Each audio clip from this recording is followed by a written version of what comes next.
Right. Welcome to the Dungeon Jukebox. I did vaguely like martial arts hands there because that's exciting. So I'm recording with a slightly, for the tech people out there, I'm recording with a slightly different, very different set of things here. Normally I'm using all the Rode kit, but today I'm in the same place, but I'm using a little lapel mic because I'm just interested to see what the difference is. And also I am recording a number of interviews and stuff for my real life job. And I want to make sure that these things all work nicely. So I'm going to compare it to the quality of other stuff I've put out using different microphones and different setups. This is really simple. This is just the Osmo Pocket camera with face tracking disabled because it makes everyone feel sick. And I'm shooting it in 4K, and I'm using a little DJI Mic 3 mic, which is just patched straight into or Bluetooth I should say, straight into the Osmo Pocket. Anyway, that aside, in terms of like cold opens, that's probably the most dull one you'll ever hear. But hopefully the combat hands, which you can't see if you're listening in audio, makes it exciting. So I'm sort of mindfully titling this little chat to camera. Did Dungeons and Dragons ruin TTRPGs? Which is a very divisive title. I am not a fan of I'm not a fan of clickbait. And that's quite a clickbaity title, I suppose. So I might change it, but I might not, because that's the capricious nature of a man my age, who's nothing to lose other than his sanity or his trousers, maybe. You don't care about that.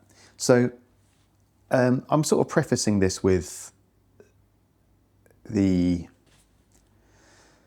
sort of the weight of history behind me, which is that when I got into Dungeons and Dragons, the game, it was still owned by TSR. And I guess at the time in America, in places in America, there was this whole satanic panic thing going on about Dungeons and Dragons, and people who played it, obviously were devil worshippers and listened to Black Sabbath and stuff. In my book, that's pretty cool, but, they didn't like it. So there was sort of, I suppose, no publicity is bad publicity. But in the UK, it was something that got us, we get a lot of rain in the United Kingdom. So having a game that finally kind of fed itself into the sort of the geekosphere of the time, remembering that we didn't have mobile phones, our computers were, compared to now, shockingly basic. If anyone remembers Daley Thompson's Decathlon fondly, then you're probably around about my age. So this game comes along, and I don't know, it all wraps up in this kind of, TSR would produce books, and those books became very sought after and still are. Physical product. You had, the basic kit that you need. You had the players, the dungeons, the monstrous manual. What was it called back then? No, the Fiend Folio. Oh God, I can't remember. Anyway, it was really cool. But I remember pouring through that monster book at my parents' house. Well, I say my parents' house like I'd gone back to visit. I lived with them because I was a child.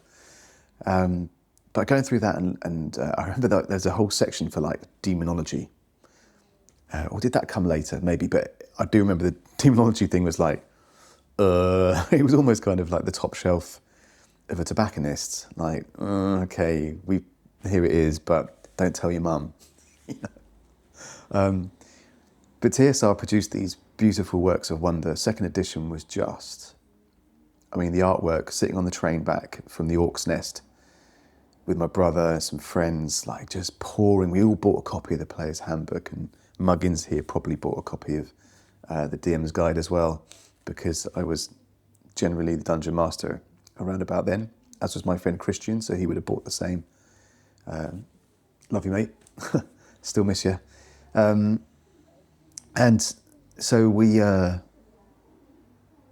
just, that was our thing, you know, like 10-hour games, all-day marathons, all-night marathons. Sometimes, you know, my friend Rupert would put his head down in between kind of scenes that didn't involve him, and you'd have to like poke him and wake him up because he realised that we were sort of like 3 or 4 in the morning. Also, people smoked a lot more back then. We used to smoke and eat endless amounts of soured or sugared horse fat sweets for the uninitiated, and epic adventures. So TSR, I can't remember why Wizards or Hasbro bought them in the end, but there was definitely I think TSR were losing money. D&D was falling off a cliff.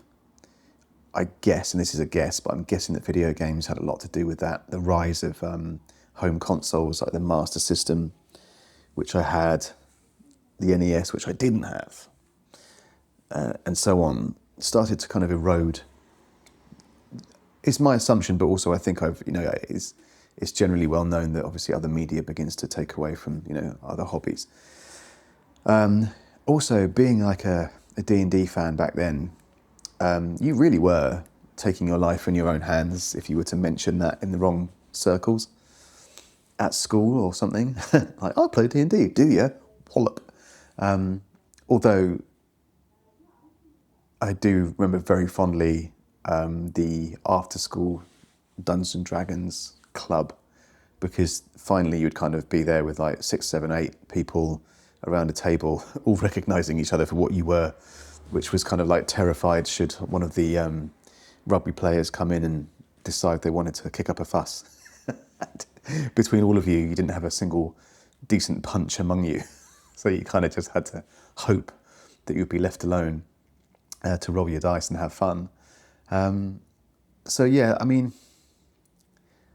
D&D was created in the 70s, and it was a hobby that just came from nowhere.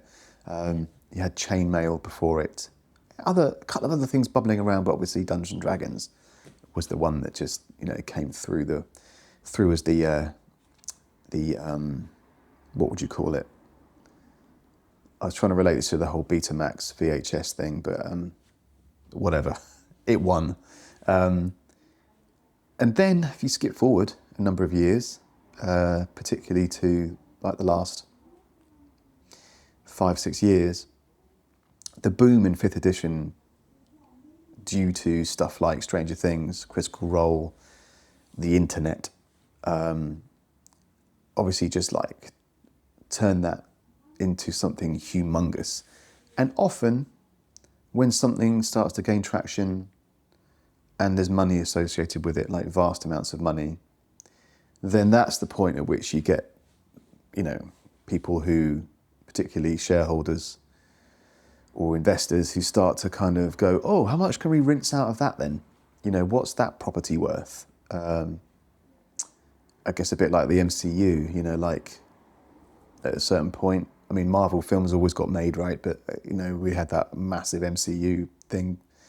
And how much money did they rinse out of that property, to the point where I don't know or care what happened in the last few films. And it just, well, this is the thing, isn't it? Things get strip mined for all of their value.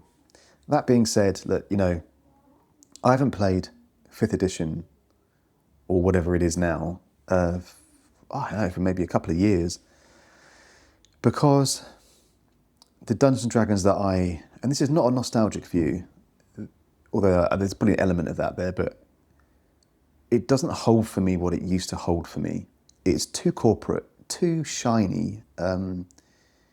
It's become, this is going to sound really bad, but I'm trying to be, no, I am being honest, because that's one of the reasons why I think I started this channel was to have this perspective of someone who's not trying to sell an idea to anybody, or, you know, this is about it's a hobby that I have enjoyed since I was a boy, have continued to enjoy despite everything over the years, with a significant break for work and family, you know, when my children were babies. And then out the other side of it, still realising that out of all the things in my life that I've stuck with, or that I enjoy, you know, tabletop role-playing games is one of them. I don't know why. I have suspicions. I think that Dungeons and Dragons and other games like it are very, very attractive to people who have ADHD or similar, because it allows them to, you know, that creative brain, it gives it a place to go. Anyway, beside the point, but I find it difficult when I'm seeing what I'm kind of, I suppose, classing as celebrity DMs, voice actors.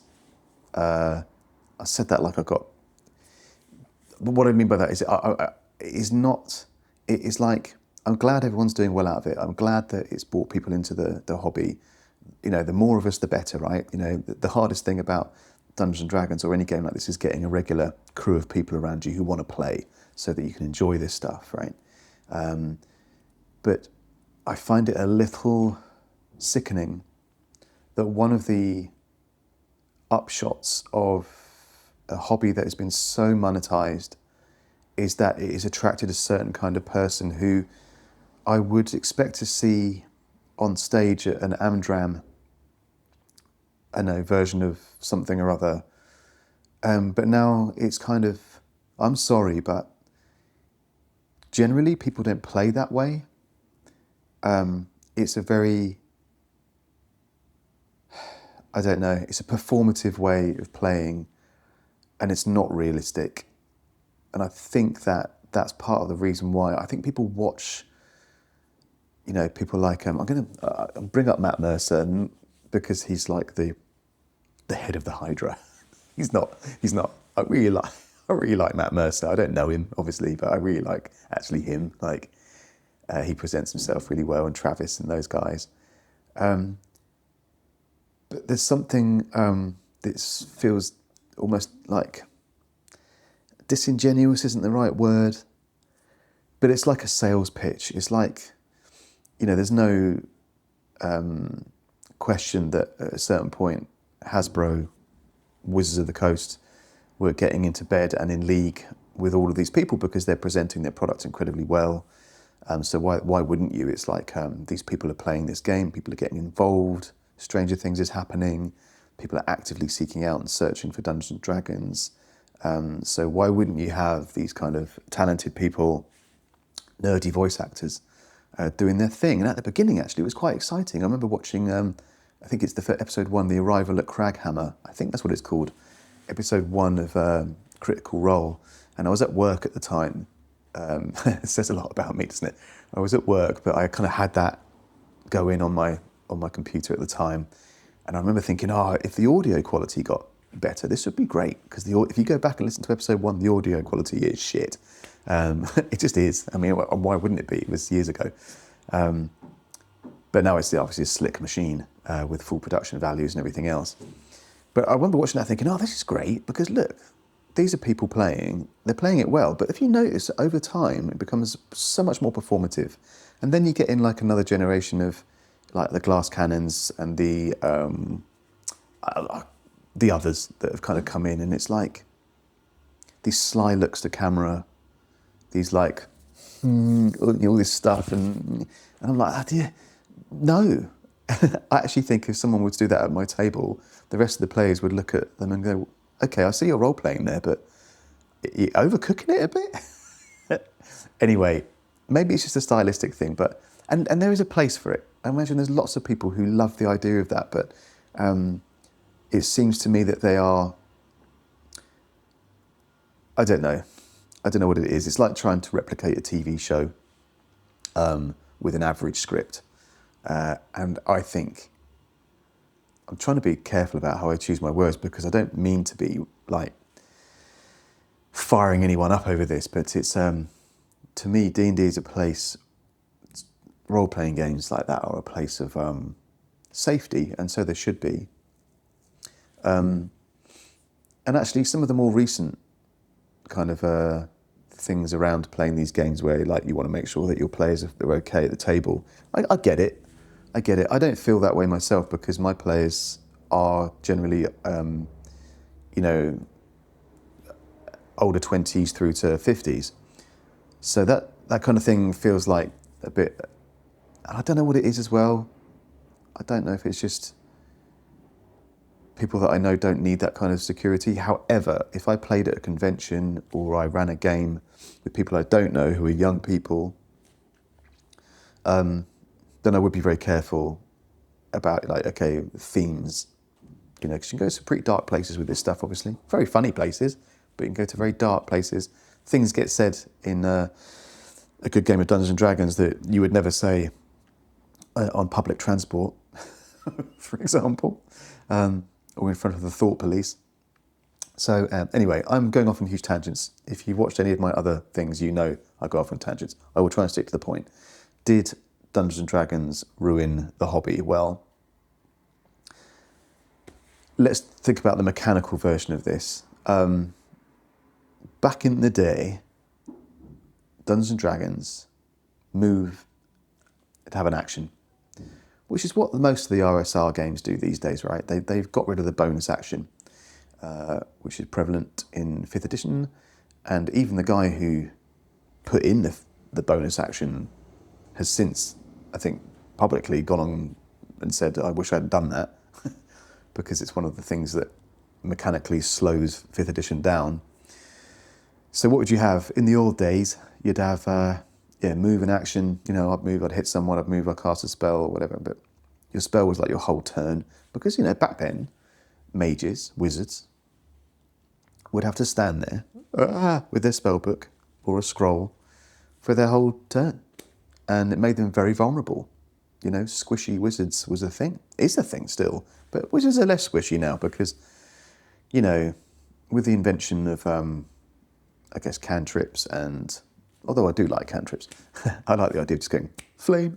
But, now it's kind of mechanically so big and fluffy and amorphous, and actually quite frustrating, I think, for dungeon masters now, because, you have put together your adventure, you've kind of got your plot going, you've got your arc going, you've got, right, well, this is where we're going roughly, and then the players have their sandbox and you do your thing.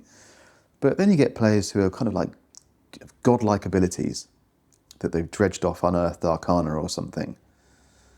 And always just, there. I mean, like, I remember, like, this was years ago now, but the barbarian druid combo was just ridiculous. And then you get to this point where you're kind of, as a dungeon master, you don't want to, but you almost have to kind of persecute a particular player kit because it's so powerful that you kind of have to chop them down somehow to actually make it all right for other characters, who are more squishy or whatever, because, I don't know, it's like the game design for D&D has become more about selling endless amounts of content through D&D Beyond or whatever, and not about the slick, it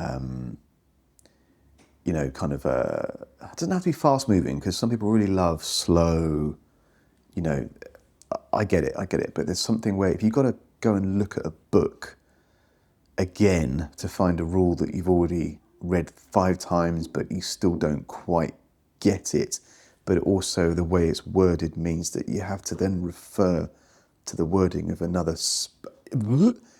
Okay, if you have someone around you that's standing there with a copy of the player's handbook,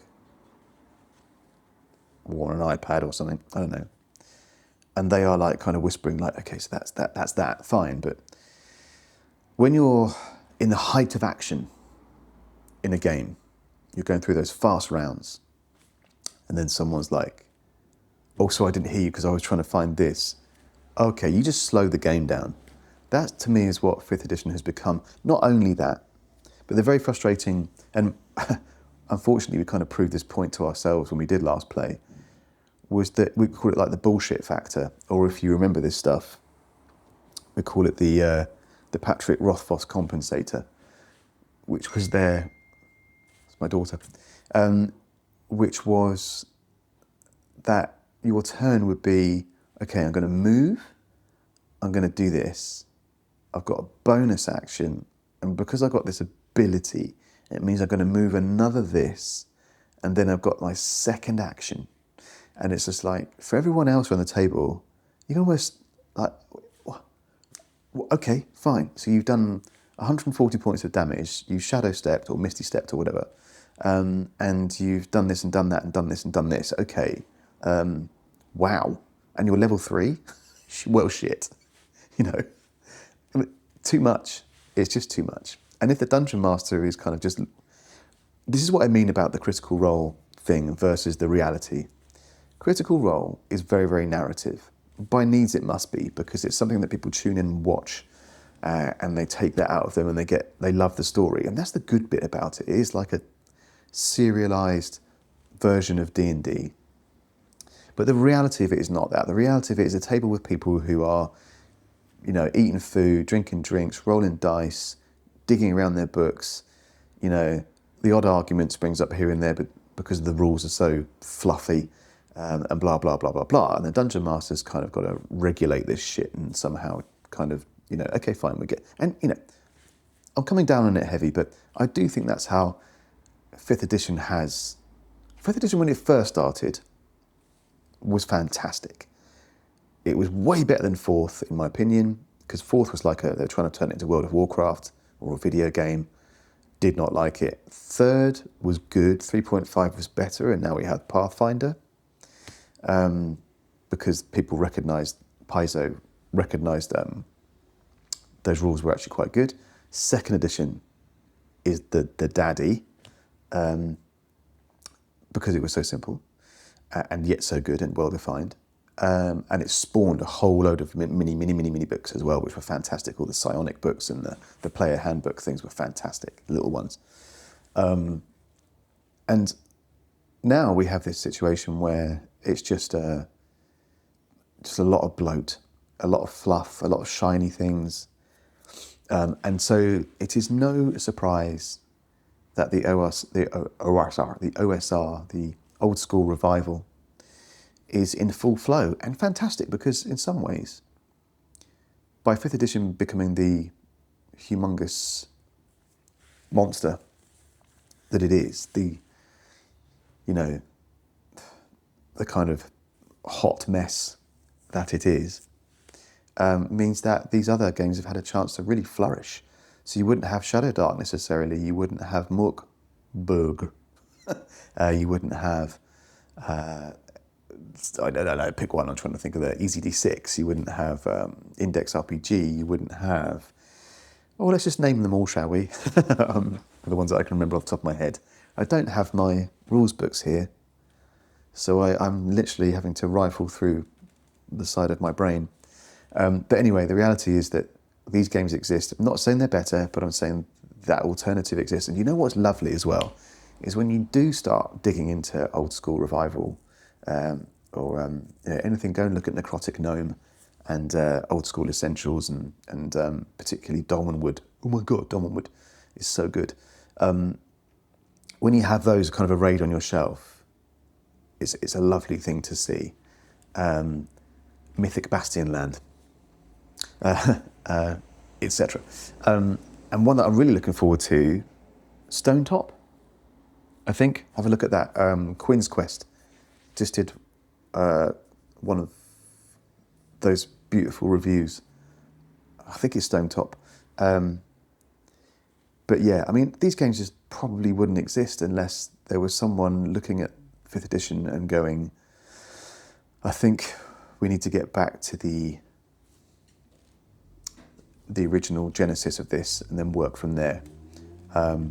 Anyway,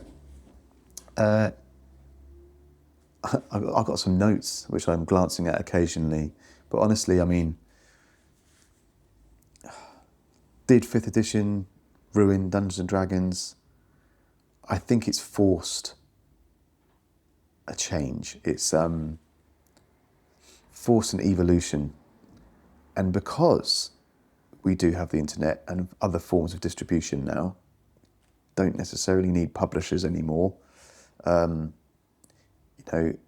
then now it's allowed the same creative brains that love the game are now able to design, publish, work with illustrators to produce these works of art, which now can be distributed and put into the hands of players, who get to find the game that really resonates with them and their crew. And then when they've had enough of that game or they've run a campaign, now they can bounce to another one and a whole different set of rules. And I'm seeing it more and more, the variety of tabletop role-playing games. I think it's a wonderful thing. It's becoming a little expensive because these rule books aren't always cheap. However, I do want to give a shout out to Castle Grief. I don't know how popular Castle Grief is, but check out a game called Arath. I think it was designed originally for like the solo players, which is something I've never done. I don't think I can do that. I think the closest I can get to that is a choose your own adventure book. I think I'd get very distracted very quickly. But Arath is very similar to Cairn and games of that kind. I think Into the Odd. But the setting just reminds me of like full-on Conan, like Cimmeria. Is it Cimmeria? Anyway, that. Yeah, it's a really cool setting actually, and they got a supplement for like pit fighting and all this cool stuff. But the rules are very, very simple, and it's a wonderful little game. As is Cairn, as are all of these variations of the Borg games and so forth. Simple rules, massive depth of gameplay, a lot of fun, very, very homebrewable, because quite often the characters are just kind of outlines or, playbooks, and then you're kind of immediately thinking, oh, well, I can use these elements to create any kind of character class. So when your player's like, I want to be this kind of thing, it's like, yeah, do it. Choose your aspects, choose your, what game am I playing at the moment? Easy D6. So choose your inclinations, which are basically like feats. And once you've chosen your feats, inclinations or whatever, you basically designed your character. And then it's down to, picking your kit and off you go, and you can play that exact thing. Whereas with 5th edition, you've got these very strict character kits which become more and more bloated over time. And by the time, in my opinion, you reach about level 5, 6, it's kind of you want to go back to being level 1 again, because you end up doing the same stuff over and over, really, the most powerful stuff. Whereas when you've got a bit more room to maneuver with an OSR game, your imagination has to work, which is kind of the point of these games, unless you want to go full battle desktop tabletop mode, in which case, that's fine, but all these have rules. The more crunchy tabletop ones that lean into things more like Warhammer in that way. I mean, these games exist too. Dungeons and Dragons, actually, 5th edition is still good for that.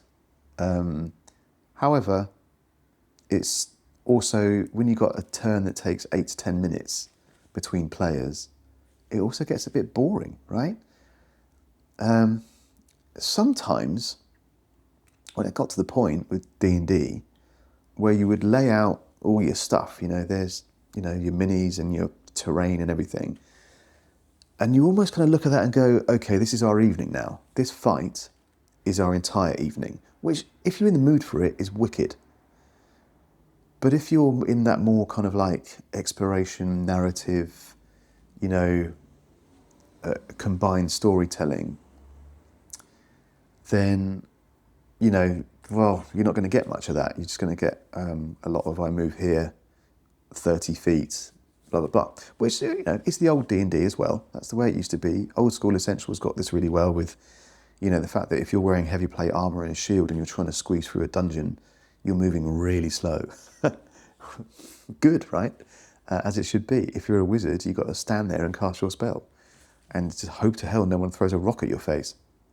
Anyway, I've probably gone on a bit too long. But indie games are really thriving. There are so many of them. Please check out Quinn's Quest, Dungeon Craft. You probably know these things already if you're watching this.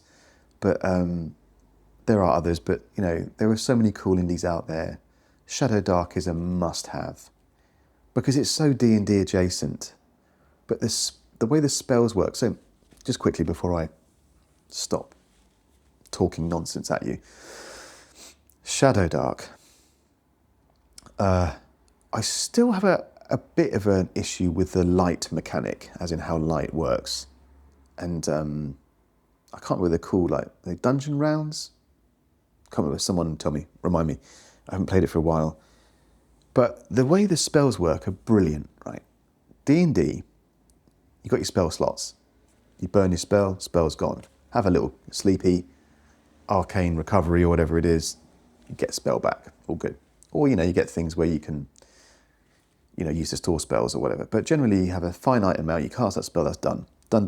Dunsies, no more of that one today. I love Shadowdark in the way it treats spells because you roll a check to see if you cast a spell. Cast it successfully, it goes off. Brilliant. Don't cast it successfully, you lose the spell for the day. It's like your brain's gone, nope, I lost it. And it fizzles. So what you get is like a 2-level thing there that's going on tension-wise. The first one is, can I even cast this spell? And that's like their, please cast a spell, please make it work. And generally you've got the whole table hoping that you do, because normally that spell is going to be something that's going to aid everybody or heal somebody or whatever it may be, right? So you have that first point, and then you have the actual, if you work, the spell comes off and the effect happens and it's awesome. Okay, brilliant. Obviously, with D&D, you get a finite amount of slots and it's done. I have to say, also, with old school Essentials and most OSRs as well, actually, that spells are crushingly difficult in some ways because you get even less. It's as it used to be.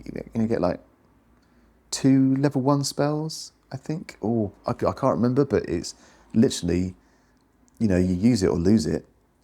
You've got like 3 hit points and you can't wear armor. You've got a dagger, that's nice. But you literally, so in the early stages, mages in OSR games, they're not useless, but they are very, you don't get to do that much until, the spell happens and then it's gone. Whereas fighters just tend to run in and hit things and it's all very exciting. Pros and cons, I guess. But there is so much more room for role-playing, I think, when the rules are more sparse, because you fill in the gaps with, I wonder how this would work, like miracles and spells in Easy D6. They're not always easy to handle because you have to kind of like, as the rabble-rouser, Dungeon Master, you have to kind of adjudicate. I had an instance the other day actually where it's kind of, I want to use my fire so I can conjure the fire and look into the fire, and then I want to be able to see and into the fire and kind of divinate, and I'm like, let me stop you right there, because actually there is a conjurer class in Easy D6 called the Seer, and what you're doing is you're encroaching from being like a fire elementalist into being a seer. And I felt like an arsehole when I was saying it. But that's the problem with not having spells that are written down. So I think Shadowdark is a really, really good one for having the spell written down as it works, good. But a variation where you may get to cast that spell over and over again, depending on how lucky you are with the dice roll. I think that's really good. Anyway, I have waffled for way too long. This is all very nuanced stuff, but I think I don't need to give advice at the end of any of these things, and I probably don't really have any, but I would say that if you are struggling with the cost of the subscription to D&D Beyond, the amount of content that's bewildering. If you're a new dungeon master, unless your players are absolutely gunning for D&D, I would choose Shadowdark or something like it. Make it easy on yourself. I mean, use EasyD6, or use Cairn or Into the Odd, or any of these ones that are rules light, crunchy enough, have room for the role play. Ultimately, it's about rolling dice and having fun with your friends, rolling dice to see what happens.